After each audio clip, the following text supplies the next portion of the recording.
A hilarious new stand-up special from comedy legend Jim Gaffigan, The Skinny, is coming to Hulu November 22nd.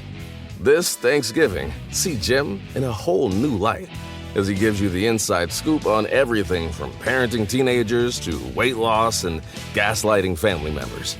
For everyone in need of a happy hour, the new hilarious stand-up special, Jim Gaffigan, The Skinny, premieres November 22nd, streaming on Hulu. Are you struggling to close deals? Cold outreach is wasting the time of both the buyer and seller at every stage, especially when sellers are using outdated data. Your organization can overcome these challenges with LinkedIn Sales Navigator, the first deep sales platform. Right now, you can try LinkedIn Sales Navigator and get a 60-day free trial at linkedin.com/trial. That is linkedin.com/trial for a 60-day free trial. Let LinkedIn Sales Navigator help you sell like a superstar today. Ask me, ask Iliza anything. It's time to ask. Ask me all your questions. Leave them in the Instagram comment section.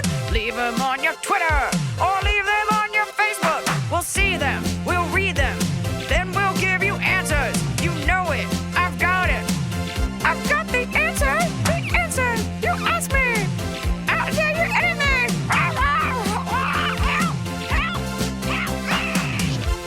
I have had this realization. You texted me to set up our podcast time, and I set an alarm for 15 minutes before. The second the alarm went off, it made me think I'm hungry. So there's this Pavlovian response, because you always make fun that I eat on the podcast and I don't do it anymore. The second I was like, it's podcast time, I went in and ate some of my birthday cake. There's something about, I think, because there's like mind calories burned for this, because it's like you're listening and you're funny and I have to sit still. It makes me, and I tend to eat a lot when I write, like it makes me hungry. So it's like, ding, podcast, cake time. Ding, podcast, carrots. Do you feel full of cake now, though? You're good? I have a fun hack for anybody. I was going to save it for a top of the cob, but I'm just going to tell you now. So we're going to talk about my birthday at some point, but brought home this whole cake. Couldn't eat it at the party. Wasn't hungry for it at the party. Put your birthday cake in the microwave for like a little bit longer than you should, because nobody wants cold cake. I hate that. Put your birthday cake in the microwave for like 30 seconds. Warm birthday cake. It melts the icing a little bit, but then it's just, the butter is just more apparent. It is tasty. I'm telling you, zap that cake. Where were you storing it? Were you storing it in the fridge or the freezer? The fridge. It's not like a wedding cake. I'm not going to keep it. And it gets too cold, so I just put it in the microwave, and it was a tasty time. And I had it with coffee like an adult. I had half a birthday cake. And I have a lot of sugar coursing through me right now, and I feel anxious. And I have to keep taking deep breaths. So are you gonna recap your birthday for us? We had your pre-birthday, your pre-birthday. This is post-birthday. First of all, I want to say I invited many people, but among them was Hot Scotty. And he came with his wife, Christy, and they were awesome. And I haven't seen him since before COVID. Right. I don't know. Is it supposed to be like we're all in a room together? Nobody thinks that. No. And so it was really nice. And he kept saying, like, I was hoping Emily would surprise us. And then Noah was like, in hindsight, the money I spent on the cake, like I should have just bought Emily a ticket here. And I was like, you couldn't lure her out of her crawfish hole. So you were missed. And he did mention you. And Scott, how was the party? My legs are still sore from dancing. My face is sore from smiling. The vibe, the music, the people, the fact that everybody was dressed like some sort of off-the-clock superhero, it was just amazing. Yeah, ringing endorsement from a Hot Scotty #1. The party was really cool. No! The bottom of the cob is my dog is like extra sensitive, and anytime she hears my baby, she like loses her mind, and it's getting difficult. Any sound the baby makes, or just like if the baby cries? If the baby's happy? I cannot. The second the baby's up, even though we have full-time help, I cannot sleep because the dog growls or barks from the other room to like, the baby's here. And no matter how much I kiss her or scold her, she's just like, I'm doing my thing. It's a lot. And it's frustrating because Tianfu is also just baby. Anyway, the party was sick. We had it at a warehouse downtown. And like nobody really wants to hear a full recap of a party, but I think the best part was everybody did the theme. Like nobody showed up like, ew, I don't want to, this is lame. Like everybody interpreted the rave theme differently. Some people went all out, like Hunter and Ashton showed up. Hunter Hill, who opens for me, and his wife Ashton, in like full bucket hat, camo pants, candy bracelets. Some people, like Greg went as a drug dealer, so he had like a backpack filled with candy in different bags. It was just awesome. And my favorite part, and actually Scott was a part of this, was looking over and seeing people who had just met, like taking pictures together, like having the best time. And once again, from all of my friends that I don't see that much, getting the feedback of like, oh my God, Iliza, your friends are so nice. And I was like, that's because no one here is famous. No, I was like, it's really nice. Like my consistent feedback when I bring new people in is, oh, your friends are so nice. Because I'm not friends with fake people. Like it was like everybody there was like a sweet person. And it was fucking dope. And Scott wrote me a nice, it sounds like Scott was the only person there. But one of my friends was like, you helped 100 people get to be teenagers for the night. And it was just cool, but like elevated. Like the cocktails were nice with premium alcohol. Like we weren't drinking jungle juice out of a shoe. I was looking at your Instagram stories and was very impressed by the theme, the way that you followed it, the drinks that you made. Like you thought of every element of it. You really. Thank you. I love a good detail. I love going to parties just to see like how thoughtful the details were. And while they may not have mattered to everyone, it like mattered to me that the bathroom was stocked like a nightclub. Like I bought body glitter. Oh, here's the best part. I bought body glitter, lip gloss. I sourced 2000-y, like early 2000s, late 90s fragrances. So you could use Ed Hardy, you could use Curve. I had Bath & Body Works Sweet Pea. We had Axe. And at the end of the night, last week, I put on a charity event for this organization called Worthy of Love. And they throw birthday parties for homeless kids or kids experiencing homelessness downtown. In Los Angeles. And I was connected to them through my friend Mayim. They asked if I wanted to sponsor one. And I was like, why don't I just throw you a fundraiser? And I sent a text. It was important to me that the lineup be Jewish because I think people associate charity with Christianity and Catholicism when you really don't know that like one of the like pillars of Judaism is tzedakah, which is like giving back. And there are tons of Jewish services out there that aren't as glamorous, but like Jewish Family Services, Jewish Federation, like this is for everyone.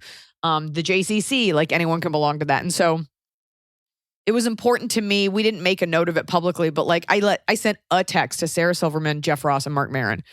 And I was like, will you please come do 20 minutes, like donate your time? And they were like, yes. We packed it out. We made like over $11,000 for this charity. And it just felt really good to like do something like that. Now people are aware of the organization. It felt awesome. The woman who's in charge of it, Mandy Davis, I invited her to my party. And at the end of the night, I gave her all of the candy bracelets, all of the glitter, all of the lip glosses. And I was like, take these to the next birthday party. So it felt really good to, I mean, all the ones that people didn't use, like it felt really good to just, it wasn't just going to go to the staff. I would never let it go in the garbage, but it was just a good week. It felt really good. And it was nice that we raised all that money for those kids. Hey, stop moving. Stay here. And I'm telling Tianfu she's lost her privileges to sit on the couch alone. Fine, go. What'd she do? She's barking at the baby. Oh. Anyway, I know that was a lot, but I've had some cake. So party was dope. And the apex of it was the DJ playing Alice DJ Better Off Alone. And that was like at the height of the party and everybody was on the dance floor. I jumped and danced for probably 3 hours straight. I think I sweat out like 6 pounds. And my calves are paying for it this morning. Did people sing happy birthday at the rave? So I didn't want that, but Noah, being a mensch, ordered like this special cake behind my back.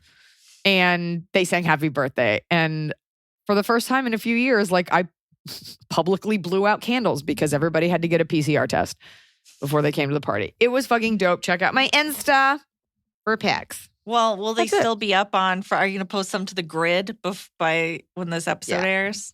There'll be a reel or something, but I had the best time and it was just so special to see all the people you love, like doing a fun theme. That's what people want. People want to fucking dress up fun and dance. Nobody wants to dress in a Flappers costume or a 007 costume. Like Casino Royale, cool. Now I have to look fucking stunning in a dress with a high slit. Like people want to make things out of their own closet and go fucking nuts and dance. That's what people want. That's what every girl wants. And I don't know why it's so hard to come by this. Nobody wants to just like go to a cocktail party and just stand there in a dumb costume. Everybody wants a fucking sick time in a warehouse with me. Oh, casino, right? Oh, cool. You rented a craps table? Cool. Maybe they want it. I don't want it. Okay. Okay. Great. All right. Good work. You go. Hi, Iliza, Emily, and crew. I've been a fan of your comedy for years, but I've only recently discovered the podcast, and I'm really enjoying listening to old episodes, starting each day with some AIA on my commute to the office. I appreciate Love your it. honest, direct, no BS approach to complicated social situations. My question. I, 37 female, and my husband, 37 male, have become really close friends with our neighbors, 42 female, let's call her Anne, and 40 male, let's call him Dave, since we moved next door about 4 years ago. Kids are about the same ages, and we have a lot in common. In the past year or so, Anne has been expressing a lot of frustration with her marriage, how much Dave contributes to work in the home, and how he makes financial decisions based on his own priorities without considering hers. Initially, I did express my opinions about Dave's behavior and try and advise Anne. At one point, I even tried to speak to Dave about this. However, nothing I said made any difference, and it seems my validating her even caused some harm. She feels stuck in the marriage because they have such young children and because many of the financial issues would be exacerbated, not resolved if they did separate. Because she feels so stuck, it seems when I agree with her frustration with Dave, it makes her even more distressed. How can I support her without making her feel worse about her situation? Thank you. I would just tread lightly because this woman is telling you intimate details about her husband, and you guys, all four of you, are friends. And it's kind of like if she's not doing anything about it, now you're kind of harboring all of this negative information. She could just be venting. So how do you, when she's venting, if it seems like when our question asker agrees with her, she's distressed because she's like, oh, no, it is bad. But the question asker can't just also be like, no, Dave is fine. So what's kind of the middle ground? How do you tread around that lightly? I don't know. I think it's just more like you're like, do you really want me to be honest? Do you just want an ear? Because also how are you supposed to have dinner with this person now that you know all this stuff about? It sounds like you guys are kind of close. I would point blank be like, hey, I want you to know I'm here, I'm supporting you, but I don't want to push you in either direction because it sounds like she really needs to talk to a therapist. It's kind of not fair to put it on you because then you're like, you're right, Dave does suck. Because then when she's like, no, we're fine. Now you're stuck with this. And you are only hearing her side and you want to be a good friend, but ask her what she needs. Be like, do you want me to give you my honest opinion? I don't want to make you feel worse. You also don't want to be give her your honest opinion and then have her go back on it and then it's uncomfortable. That makes sense? Yeah, because you can't, it's you can't agree too hard, but you also can't. So you just have to kind of be the passive listener. Yeah. And that's okay. But she is telling you secrets about her marriage. And that's a lot to hold on to because you're it's kind of embarrassing for Dave now or whatever his name is because you guys are hanging out. So just ask her, be like, what do you think about, what are you planning on doing about it? Give her the power back. Be like, regardless, because it's not like she's going to sort her whole life around what you thought. Maybe ask her more proactive questions. Maybe she does need to just vent without a solution. I think that happens a lot of times. People just want to vent. And the validation, if anything, even if you do, she's still complaining about it. So she's not going to do anything about it. Maybe she just needs to vent more. And maybe suggest, have you tried talking to someone? Because it's not fair for you to shoulder all that. You also want to know, if you're giving advice that it's being heard versus oh, yeah, I guess so. But that's a lot. Look out for yourself. And say to her, be like, just know, I love you both. And we all hang out. So what steps are you taking to make yourself feel better? Just ask her. Mm-hmm. That's what I think. That's what I think. Don't you think? Yeah, turn it back on her as much as possible. Also, think about how uncomfortable it's going to be for you at the neighborhood cookout when you know that he makes weird raccoon noises in bed. You don't want to have to shoulder that responsibility. Okay.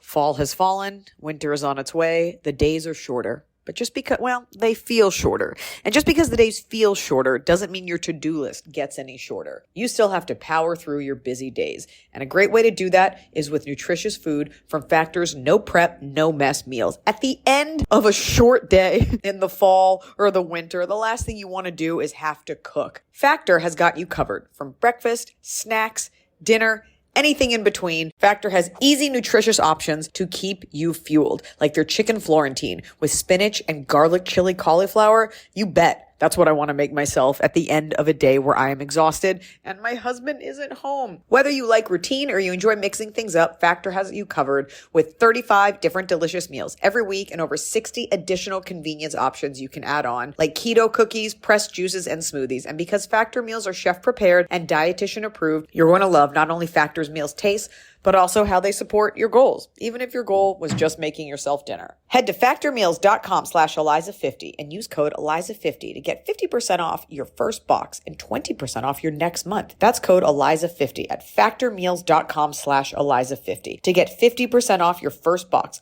plus 20% off your next month while your subscription is active. The holidays are here. And for a lot of us, the holidays mean decorating, hosting, celebrating. For me, it means a lot of traveling, and nothing feels better year-round, but especially during the cozy holidays, than a restful night's sleep in soft, luxurious sheets. Boll & Branch's signature sheets are made with the finest 100% organic cotton, and they get softer with every single wash. You already know that I got Boll & Branch this summer when I needed breathable sheets to sleep in, but this holiday season, I'm actually gifting some of my friends and family Boll & Branch's Ultimate Softness Bundle. I get to choose a signature hem sheet set in any color, a signature hem pillow set, and a waffle bed blanket. And they're all getting juniper because I think it's a classy color. This way you know you have something nice to sleep on when you visit. It's the perfect gift for you and them. Gift you and your loved ones a better night's sleep with Boll & Branch. And right now is their best offer of the entire year. For 25% off plus free shipping on your first set of sheets, head to bollandbranch.com/Iliza. That's Boll & Branch, BOLLAND branch.com/Iliza for 25% off. Limited time only, exclusions apply. See site for details. So finally, fall is here. I have been looking forward to it. I have had a hard year in a good way. You know, like I had a baby. I have been on a nonstop tour, nonstop traveling, and it's been hot. So I'm looking forward to, of course, pumpkin spice, everything, cooler weather, and slipping into a cozy sweater from Quince. I've talked about Quince before. Quince has beautiful leather jackets, cotton cardigans, soft denim, and so much more. All Quince items are priced 50 to 80% less than similar brands. Dressing expensive doesn't have to be expensive. Their clothing is beautiful, it's durable, it stands the test of time, and it's what I like to call a capsule wardrobe. I got an Italian wool cocoon coat. That's one of those, you know, it's got like a European collar and it covers my butt so I can walk around New York City and not be chilly. And Quince only works with factories that use safe, ethical, and responsible manufacturing practices. Get cozy in Quince's high-quality wardrobe essentials. Go to quince.com/Iliza for free shipping on your order and 365-day returns. That's QUINCE.com/Iliza to get free shipping and 365-day returns. Quince.com/Iliza.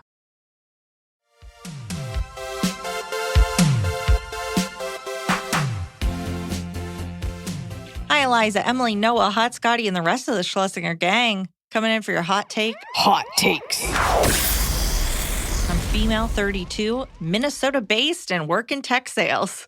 Partner, 36, All right. male. Can we get more info? Male, attorney, is someone I've been dating for over a year and a half. Everything is wonderful, and we've been living together for almost 8 months. I need your help. My partner is not a physical touch person, especially when stressed or during the work week, and shows his love through acts of service or words of affirmation. My love languages directly clash with his, being physical touch and quality time, and those avenues are huge sources of de-stressors for me. We struggle very hard with this, and it's hard to have to choose your needs over the others. This discrepancy of how we meet each other's needs is really tough. Help. P.S. I've been a super fan for years. I saw you for the first time at Mystic Lake Casino in Minnesota this past year. Listen to your podcast while cooking dinner. I know this guy's a keeper because he surprised me with the tickets and an event t-shirt. So don't tell her to break up with him because he's buying Because he Eliza bought her tickets tickets to your show. You guys need to see a relationship therapist because you're at a bit of an impasse. And I don't want to be, I think that's bad feminism to be like, all men are physical, but they are visual and more physical. They're visual creatures, they're physical creatures. I'm sure there are some men that aren't as touchy. I understand like if there isn't any PDA, but like, are you saying when you get in bed at night, he's just like, I'm good. He's also a lawyer. Some of those tend to be like type A and stressed. You want to make sure that it's truly him and that he would be this way with anyone, but also like, are you really okay with this? Are you okay with someone that does not want to be as physical? I appreciate that he got you tickets and that he got you the t-shirt, but like, if this is how it is, are you really going to be okay with this? Well, it sounds like it's during the week, especially. So like he comes home tired from work. He's not like coming over and giving her a kiss or patting her on the back. He's like taking out the trash for her. He's doing acts of service. Yeah, I would be curious that. to know if they have discussed this. Like, does he know that your love language is physical touch?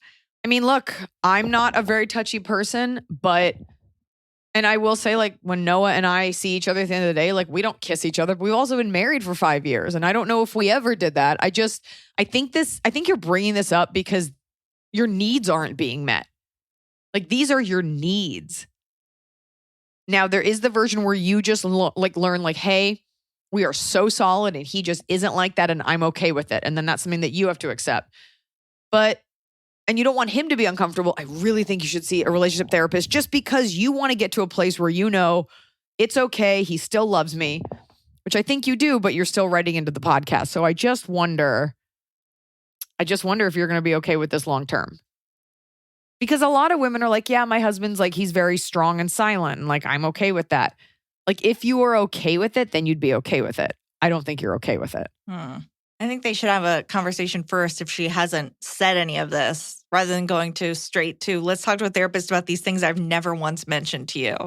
I'm assuming they have had this conversation, but also it's like, you don't want to give him a list of things to do. Like, you need to hug me, you need to kiss me. But like in general, it feels like you're not getting exactly what you want, but you are acknowledging that he does other things. So of course, I think you've talked to him.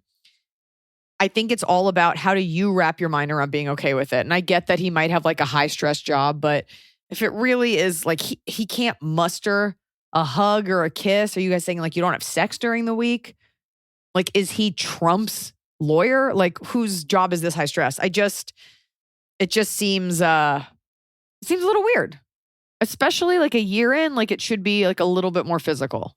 Every time I give advice, I'm just like, oh no, is this person not going to come see me again? Like, I don't want people to like not be my fan because I gave you like, but I'm just saying like, it's all about you being okay with it because he seems fine. Yeah, but it seems their sex life is a separate issue that I think is fine. This is just the issue of like daily like affirmation via touch. Again, if it's something you need, unless you can just change what you need or change your view on it, but you don't want to always be like, it's okay that he didn't hug me because I know that he does love me. Now, there is a version, like I definitely, Noah and I think I say I love you more, but I know how much he loves me because he always says it right back and he does acts of service. Like he takes care of so many things. So men sometimes are less verbal, but you're asking a man to be more physical, which is not typical because men tend to be. I don't know. I think you either need to find a way that you're okay with it or really talk it out to get to a place where you are. Hi, Liza and Emily. It's such a serious podcast. Talking about my party, now it's all serious. We're both ends of the spectrum. Hi, Liza and Emily. I'm wondering your take on tattoos, more specifically tattoos over a certain age. I am a 42-year-old female, have 2 small, discreet, and meaningful tattoos that were done when I was younger. Many friends have larger works of body art holding various meanings to them. And I find myself sometimes wondering if I'm too old to get a larger tattoo that would represent some of the meaningful events and honor the passing of a few very special animals in my life. For the record, I'm not talking about getting a portrait, but some meaningful art that would be representative. My employment is such that tattoos would not be frowned upon. I would ensure that they would be mostly covered with sleeves if need be. I'm not 100% convinced one way or the other, just wondering if the age aspect would play a role. I have no children and have a job that involves working with young people 18 to 22. Thanks Very so much cool. for your insight and for providing great advice every week. First of all, you're never too old to get a tattoo. And there's that thing where it's like, what's it going to look like when you're older? Nobody fucking cares. You're going to look fucking dope. Especially if it's like, oh, wow, that ink is something that you've had for a while. And also, 42 is the best time to get it because you know you didn't make it without your like frontal cortex not being fully formed. Like more thought went into it and you do want it. Get it or don't get it. I'm just saying don't let the age be the issue. That's silly because at 52, you'll be like, why didn't I do this then? There are, however, a lot of reasons not to get a portrait of an animal that passed several years ago. But if you feel that deeply about it and that is how you want to represent them. She's not getting a portrait. Fine, small portrait. She's not getting a portrait. No, she said larger. She said large tattoo, not a portrait, something meaningful and representative. Okay. I don't know tattoo scale, like something venti. more abstract. Yeah, I don't know how they do the scaling. No, not a portrait. Okay, I meant portrait as in size. Okay. Like I think of a portrait as larger. Whatever. It's so not the point. To get a tattoo or not to get a tattoo, the age is irrelevant. That nobody's going to think about that or care. Plus, it's your tattoo. So if you would let your age dissuade you from getting it, then maybe you don't want the tattoo that badly. But the age is just an excuse. You should definitely not get it or get it because of the age. That's dumb. Yeah, I think at this point, nobody's judging other people. They might judge you if your tattoo is stupid, but not that you have one. Don't worry, you're a woman over 40. No one's looking at you. Get it or don't get it, but the age has nothing to do with it. Age is just a number that tells you how old you are. Hi, Pod Gang. Long time fan. First time writing in. I'll get right into it. I, straight, 28-year-old female, have a good friend of 10 years, straight, 35 male, that I met through one of his previous relationships. We've always been really close and nothing has ever happened between us, but lately I've been wondering to myself, what if something could happen? We talk to each other about everything, hang out multiple times a month, make each other laugh, and never run out of things to talk about. The problem, and this will sound shallow, is that I've never found him physically attractive. I've said to myself many times over the years, I wish I could find someone exactly like X, just not X. But I've been finding myself wondering about what a relationship with him would be like a lot lately. Last time I was over at his place, I got myself wondering what would happen if I kissed him goodbye. I know that he would be a good partner, and we have enough in common that it may be a really good match, but I still don't think he's my type physically, and the thought of having sex with him makes me feel weird in a way I can't quite articulate. We've both dated multiple people in these 10 years, but I recently went through a breakup in November, and since then, I've been wondering about this. Should I say something to him? Wait to see how long this goes on? Could I just be lonely? Even though I don't feel lonely, I've been in a good place, not really feeling like I need a partner. Help. You are lonely.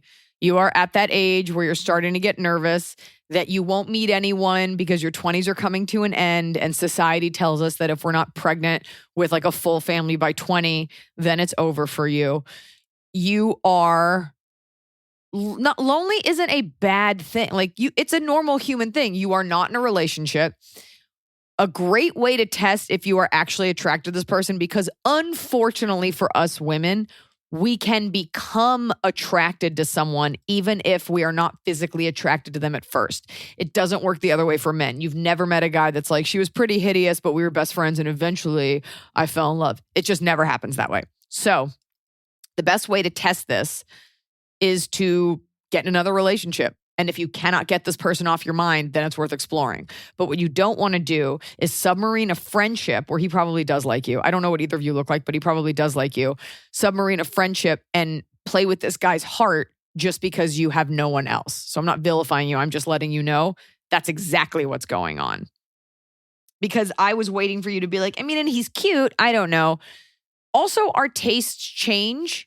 A lot of women are like, oh, I married a guy who is nothing like my type, so maybe it is. You certainly don't want to talk yourself into it, but this guy is filling the role of a boyfriend. All of your emotional needs, all of the attention, he's doing all of those things. And it's probably by design and he loves being there for you.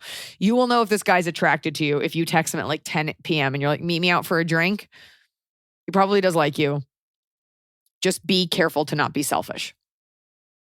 He's into you. He's 35 and hopefully you're not hideous. Yeah. He's spending that much time talking to you. Yeah. Sounds like he might be hideous based on the question. He's for sure hideous. I'm saying if she's not hideous, then maybe you're both hideous. No. Just be careful. He didn't do anything to you. So just be gentle with him. Mm-hmm. What you don't want to do is lean in and kiss him and you're like, ugh. And he's like, wow, you finally kissed me. And you're like, and it was gross. I got to go. Yeah. Hi, Iliza. Happy birthday. I just turned 40 in November and I had a homecoming dance themed party. I invited Have fun. about 50 people, and everyone who RSVP'd came, but one girl who was in our friend group, very close. We all used to work together. We have a group chat, etc. This girl RSVP'd to the party with a +1 and Oh my was God. asking people things about the party leading up to the day of. She did not come to the party and did not say anything to me about not being able to make it. She did not wish me a happy birthday when my actual date came up, just crickets. One of the girls asked her why she didn't come, and she said, oh, something came up. We ended up ghosting her out of the group. I wanted to tell her that I thought it was rude of her that she didn't say anything to me, but the other girls said I shouldn't because they still work with her. But I feel like you. Who raised you to be doing whatever you want with RSVPs? Can't wait to see you in a few weeks in Tampa. Literally, yes, Tampa, day of party.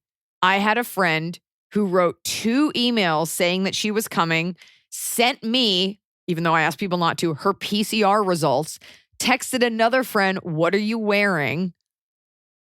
Texted me, are you wearing heels or boots? And I was like, heeled boots, and then just never showed up.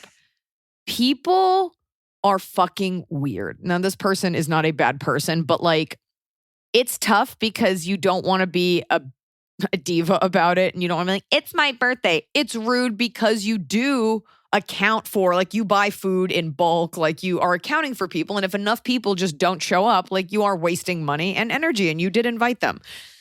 You file it away under this person's rude. You never invite them again, and you say nothing. It's not like your best friend, you know? And then she's like, hey, if you run into her and she's like, sorry, I missed it. And you're like, oh, it was great. Next time. And then there is no next time. Like, there's nothing you can say because it's not that it even meant that much to you. It's just like a really lame move. And you just remember to never invite that person. Like, there's nothing to be said. Like, even if she apologized, people did that their like day of like, hey, I'm just not going to make it. I'm like, okay. Like, it's insane that there are people that have last minute things, but most people just flake because they're shitty. Or she thought it was so big that it wouldn't matter. Either way, it doesn't matter what her excuse is. You just won't invest time in her in the future. Yeah. That's it. But I hear you. Ugh.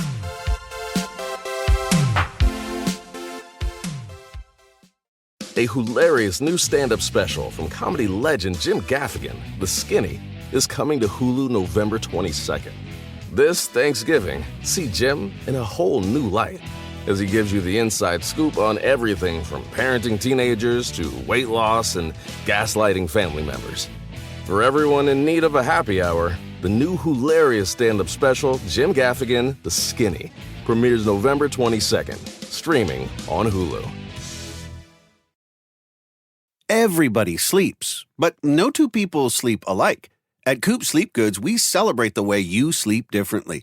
We believe everyone deserves a great night's sleep with their own pillow, and the adjustable, customizable Coop pillow makes it easy. Whether you're a side sleeper, back sleeper, or even a starfish, we've got the perfect pillow for you. Crafted with our innovative memory foam and microfiber fill, our hypoallergenic pillows adjust to you, not the other way around. Just tailor the fill for the perfect fit. Add some in, take some out, until your pillow's just right for you.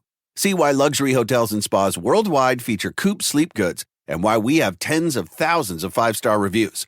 With our 100-night risk-free trial, you've got nothing to lose, except those sleepless nights. Get up to 50% off selected items during our Black Friday Cyber Monday sale when you visit coopsleepgoods.com/comedy. That's COOP sleepgoods.com/comedy.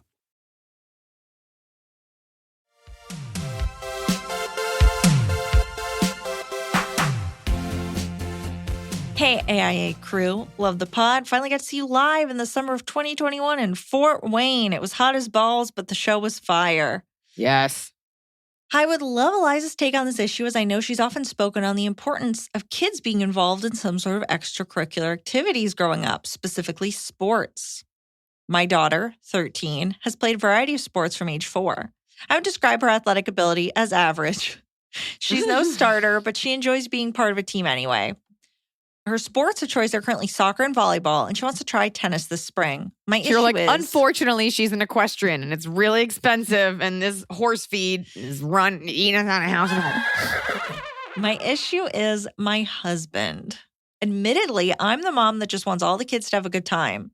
My husband gets so freaking worked up watching literal children who are learning a sport that he's unbearable to be around at sporting events. He constantly gets frustrated with our daughter for not being aggressive enough and for half-assing it. Will often need to, quote, walk away to cool off. He also will talk shit about other athletes, and I have to remind him that we're sitting near their families and he needs to be kind. Now he's talking about how he doesn't think our daughter should play volleyball anymore because she just doesn't get a lot of playing time anyway, and she's shown little improvement during her travel league season. And he doesn't want her to go out for her school's middle school tennis team because he's afraid she's just going to phone it in. I'm sorry, she's in a travel league and she's not good?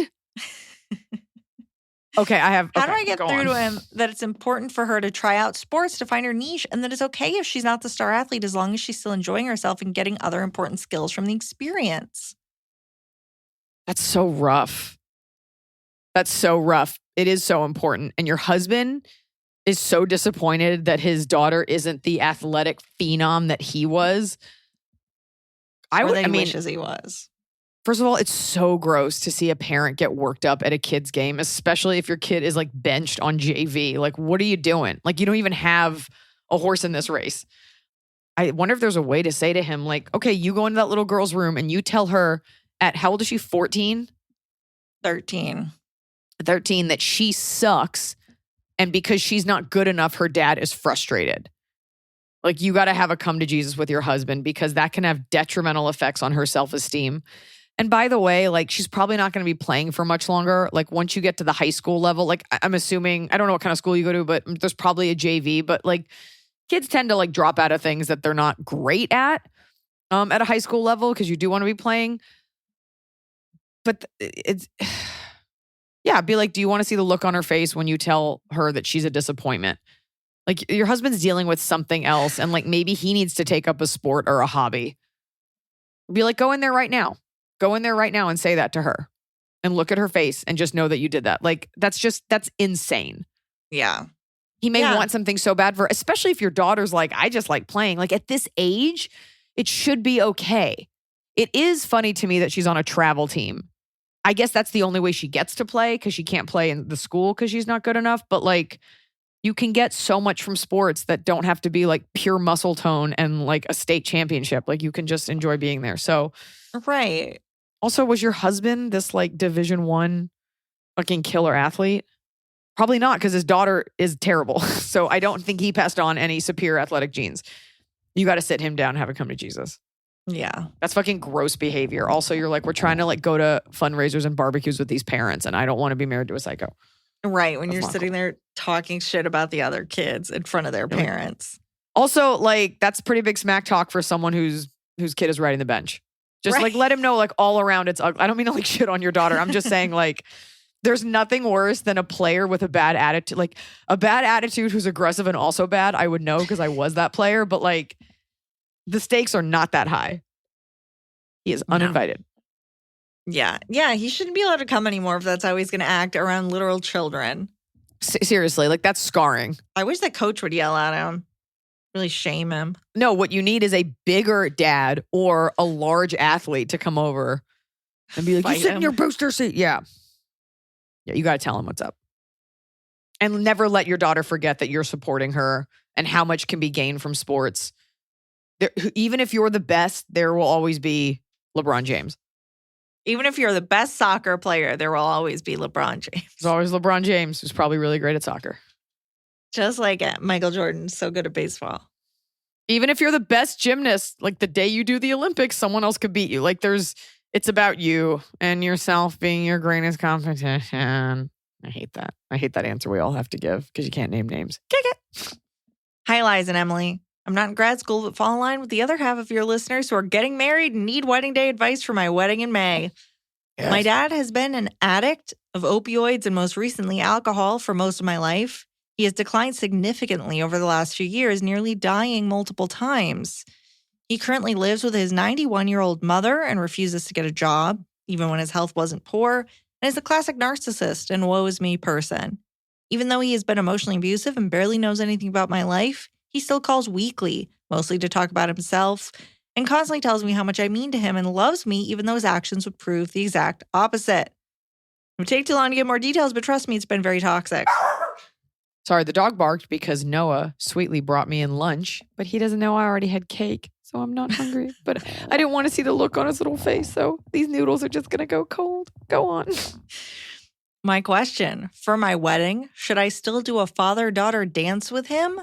Part of me wants it, but I feel like I would be too emotional, mainly feeling sad and overwhelmed in the moment, thinking about what I wished our relationship could have been all these years. He wants to do one, but I'm torn. Side note, this also may sound horrible, and I hate to admit it, but I'm slightly embarrassed about his physical appearance. It has drastically changed since my friends and family have seen him. He doesn't take care of himself, has missing teeth, refuses to buy a suit, yada, yada. Sorry, this is so long. Appreciate any advice. That's so hard. Immediate. Go ahead, Emily. I just had an thought it was immediate- Ask Iliza anything. It is, but I just had like an immediate thing until that last sentence. My immediate thought was, you're worried about doing the dance because you would be wishing what the relationship is. And in my mind, I was like, oh, do the dance because that's the relationship you wish you had. But then you get to if he won't buy a suit, it's like, it just is so, like if he can't play along with this wish fulfillment for this day, then what's the point? But maybe he can. Maybe he can play along for one day. It's so tough. That's so tough. I feel so bad for you. Just so you know, when they do those dances, it's really like half a dance. I think for our wedding, we did like a minute of the song. Nobody wants to watch you do a whole dance. And then what happens is halfway through the song, they'll say like, and now we welcome the groom and his mother. And then you switch over. It's the symbology. It's not a full like choreographed waltz. So I think you can endure that. And it's okay if you get emotional. And I don't know deep down what your dad means to you. And I get that it's you're thinking to yourself like, oh my God, Dad, like we could have been so great together. Why did you waste my whole life? Like, why did you waste so much time? And you're going to be thinking about that. The other thing is, you can just give him the ultimatum, like, you need to get a suit. Like, this cannot just be everything that you want. I would not worry about being embarrassed about the way he looks, because if he was just sick or if he was an addict and he had been supportive your whole life, I don't think you'd be as embarrassed. I don't even think it would occur to you, be like, this is my dad. Plus, it's your wedding. No one is going to be like, ew, he looks gross. Like, get him off the dance floor. It's compounded by the way he looks, because the way he looks is a physical representation of his lack of respect, not only for him, but for you. Because he hasn't taken care of himself, because you weren't enough, this is what it's come down to. And I appreciate that being an addict is a disease and all this stuff, but it was never enough for him to consider you, which is how you're interpreting a lot of this. So I definitely have been to a wedding or two where there's like a distant father and he came. I went to a wedding where the dad was like kind of out of the picture. He came in a suit. He sat there quietly. He didn't walk his daughter down the aisle. Someone, I think the stepdad did or something, but he was just there and he just sat there with dignity and like nobody said anything, because every family is different and it is your day. I think part of you also is a little angry and you're holding this dance. I'm not saying you're doing this consciously or to be vicious. You're holding this dance like, no, you couldn't give me everything. So I don't know that I want to give you this one thing that you're asking for. I say it will remove the embarrassment part. This is your dad, who you clearly have feelings for, because if you didn't, he would just not be invited to the wedding. Yes, we can do the dance, which will be like a minute 15. But Dad, you need to get a suit. And that is my boundary. And you need to respect that. Like, you need to show up in this way. Mm-hmm. And I think you'll be glad you did it. And I think it's okay to cry and to be emotional and like to have that moment. And if he can't get the suit, then you really know where you stand. Right. Yeah. If he wants the dance, but he wants to wear shorts, and it's not happening. No. Because that makes it about him. And this is all about you. And you're like, I'm willing to let you make a little bit of this about you because you want to do this dance, which I do think, caller, that you want a little bit deep down. But he needs to honor your request. So that's my answer. Pretty good answer. Hello, AIA crew. This is a very specific question for Iliza, not about a bridal event, though I may follow up with one of those soon. My question is regarding your accent. As I am He's like, I'm an addict and I really want to dance at my daughter's wedding. All right, go ahead. I am from New York and have family in Texas. You truly do not sound like a Southerner who grew up in Texas. Is that due to your traveling for forever, or did you live elsewhere besides Texas growing up? I'm such a huge fan. Adore everything you do. Your baby's locks, since you don't share her face, kudos to you, are exactly as I pictured by how I described them. I find myself quoting you all the time, and also heard another comedian on a show talk about the male thickening, and out loud in my car said, you jacked that shit from Iliza. Congrats on all your success, and I will be buying Noah's DPP cookbook as soon as I have funds after my cousin's wedding. I watched you guys very frequently. Becky, New York. Becky, a lot of people rip me off, both stand-up and internet comic alike. What are you going to do? At least you know you heard it here first. A lot of people who have parents with accents don't have the accent. My mother had a New York accent, but took like elocution, like diction classes to get rid of it years and years ago. So my mother, while I do hear it a little bit, doesn't really have one. None of the kids I went to school with had them. I didn't really go to school in like a particularly rural area, or I went to like a small private school. And so it's just that thing where like, I don't know why or how certain accents make it and some don't. It wasn't as if growing up I heard it at home. My mom didn't have it. And then my dad has this thick New York accent, but I didn't really live with him. And my friends don't sound that way because my friends are kind of, some of their parents came from elsewhere or whatever. So I know what it sounds like. And that's my answer.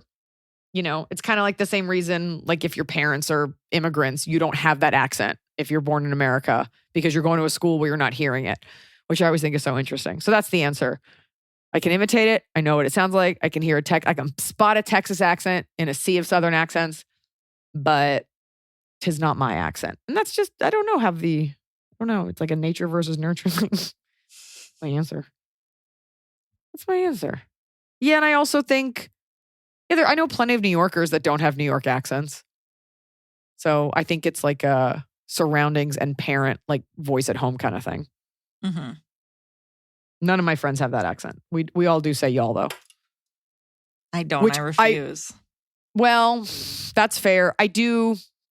It's super Texan, and I'm really bothered by the appropriation of y'all online because like TikTokers hear people do it who are usually like Black people, like, and that's the way that they talk. So you get these like white teenagers like, oh, hell no, y'all done up and done it. And you're like, please don't say y'all just because you heard it.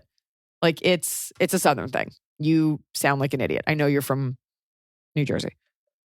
Well, now y'all is supposed to be like folks and that it's a way to refer to a group without gendering them. And I was taught that as like an option in a diversity seminar at work. And I was like, no, I refuse to say it. I would rather find out everyone's gender, call them out individually than say y'all. I do it when I'm just feeling like a little lazy, but East Coast, you have use guys.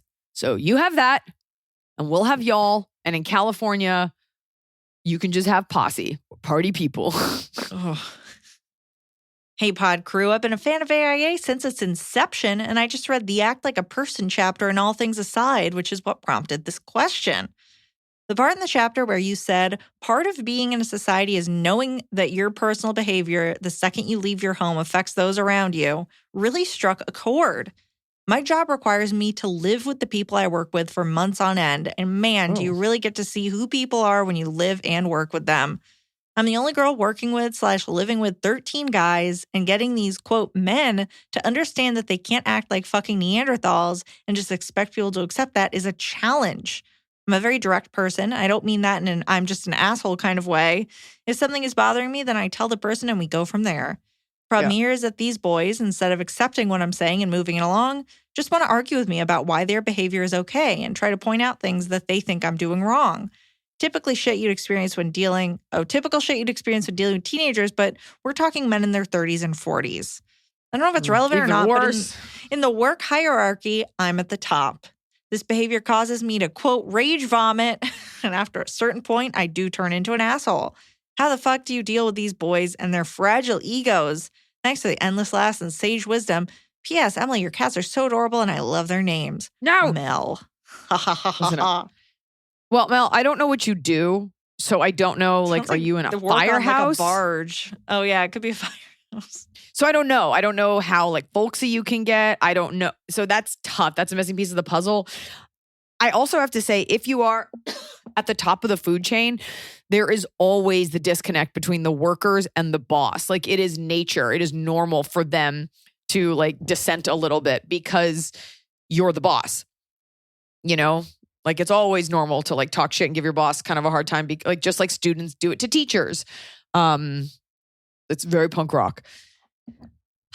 It's tough because as women, you run that risk of like, am I being a bitch? But like, as long as everything you do is above board and you're doing your job and everything is clearly outlined, I think the best way to do it, first of all, you always be direct and you always remind these people like, hey, I'm speaking to you like a man, like I'm being honest with you. Always remind these guys that you are treating them the way that they've asked to be treated.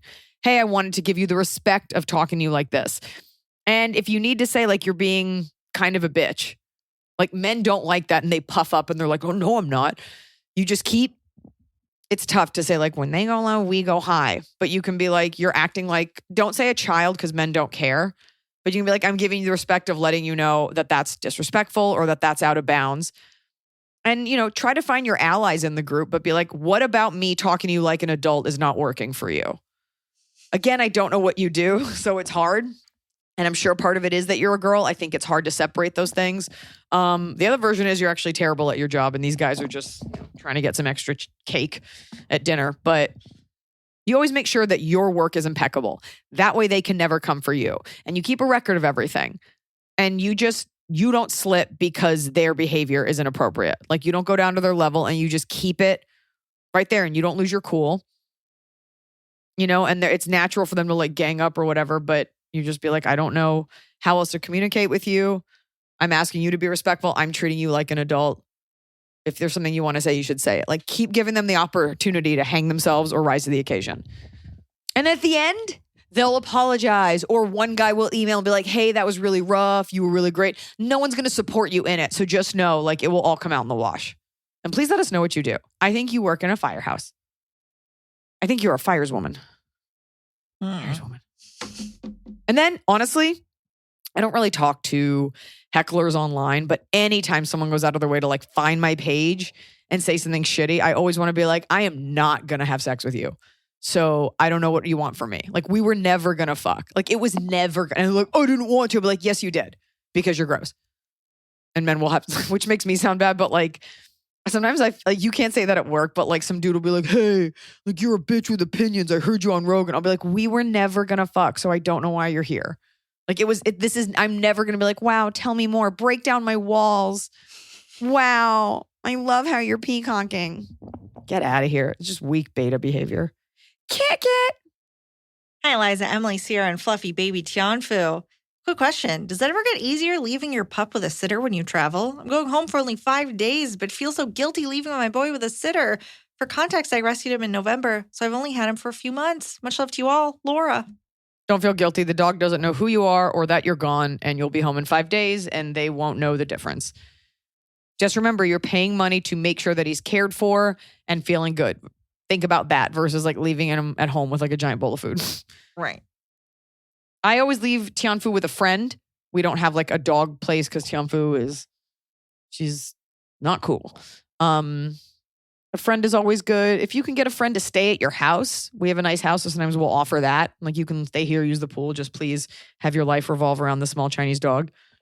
Don't feel bad. The dog feels the same way when you leave the room for an hour or a day. It doesn't matter. Dog's fine. Mm-hmm. And it's normal to feel bad and sad, but you're taking care of them by doing this. Don't feel bad. Top of the cob. Okay. It's the top of the cob. We're doing it right every day. You just take a bite, top of the cob. My bottom of the cob is, I don't know, this has got to be normal because I never think that I'm so like extraordinary that like only I feel this way. It's hard for me to not look back on large events. I guess particularly my 40th birthday, my 30th birthday, my wedding. And the first thing that comes to mind is all the things that went wrong because I'm the one that planned it. Mm-hmm. And I'm trying to like retrain my brain. I'm like, I'm only allowing myself to verbalize how much I loved it. But I think sometimes if you're too close to an event or art or something that you make, it's hard to look back on it with only rose tinted glasses. it's hard to do that when you know all the things that it could have been. Like you have expectations. Like the bad example is like at my party, like I really wanted a rollerblader to go around and like serve shots to everyone. And we planned it and she showed up in roller skates and she was amazing.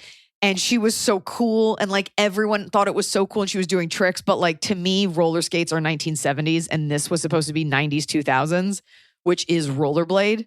And like, I can't, like in my head, I'm like, okay, I said this maybe 7 times that it had to be rollerblades. But it's like, what are you gonna, like, there's nothing to be done about it. But like, I can't like, there's like little things that like, I just can never let go. And I think about my wedding and I think about like all the critiques my mom had. And like, I just want to start looking back on things with like happiness, not like, well, here's something that you can never change that could have been better. And it really vexes me that I'm like this.